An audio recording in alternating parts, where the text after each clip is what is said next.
মুসলিম আমরা এটা কোথায় আসছে এখন? এটা হচ্ছে আব্বাসিয়া মসজিদ তায়েফে।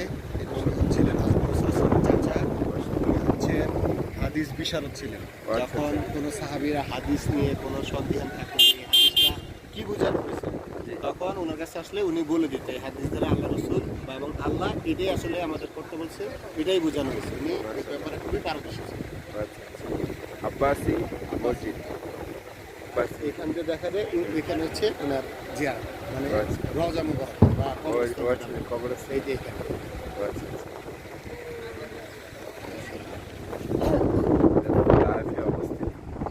তায়েফ খুব সুন্দর পরিবেশ, বাতাস খুব একদম শীতল বাতাস। তায়েফ প্রচুর ফল হয়। নবীজি তায়েফে পছন্দ করতেন, শৈশব কাটাইছে। তায়েফের বাসীরা নবীজিকে রাখতে চায় নাই, তাকে রক্তাক্ত করছে। ফেরেশতারা খুব কষ্ট পাইছে এই বিষয়ে। তাদেরকে তায়েফবাসীকে কোনো কিছুই বলে